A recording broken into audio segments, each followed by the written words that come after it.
kuwakumbusha vijana wetu tumetoka wapi. Nchi yetu imepitia, unatoka summarize awamu zetu 6 kwa sentensi moja moja. Kazi iliyofanyika na awamu ya kwanza ya Mwalimu Nyerere ni kujenga taifa. Nchi ambayo imefanikiwa kujenga utaifa katika Afrika hii moja wapo ni Tanzania. Awamu ya pili kazi iliyofanya ni kufungua sekta binafsi. Alichofanya Mzee Mkapa ni kujenga taasisi za kuratibu sekta binafsi na kuanza ujenzi wa miundombinu muhimu. Alichofanya Kikwete ni kulea sekta binafsi na kujenga miundombinu. Haya mnaona mabarabara mengi haya, mashule yalianza kujengwa wakati wa Kikwete. Alichofanya awamu ya 5 ni kujenga miundombinu ya uchumi. Anachofanya Rais Samia awamu ya 6 ni hiyo, inaitwa kuifungua nchi.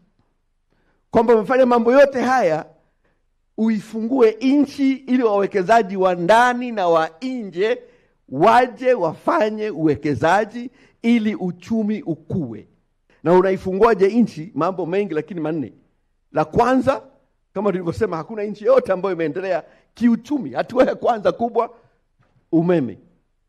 Pili, miundombinu ya usafiri na usafirishaji. Ndio maana tumeweza kuongeza katika miaka 20 kilomita, mtandao wa kilomita za lami kutoka 4179 mpaka sasa tunazungumzia kilomita za lami 1014.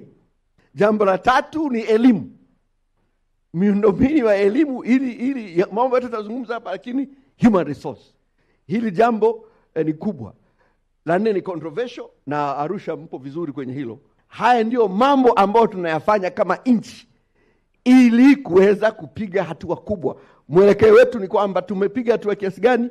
Tumetoka hapa pato la taifa mwaka 2000 dola za Kimarekani 384. Sasa tupo dola za Kimarekani 1230 hapo. Kwa hivyo usiangalie tu kwamba tuna umbali kiasi gani kwenda, lakini pia angalia tumetoka umbali kiasi gani. Mwaka 2000 umeme ilikuwa ni 10% tu ya kaya za Watanzania na umeme.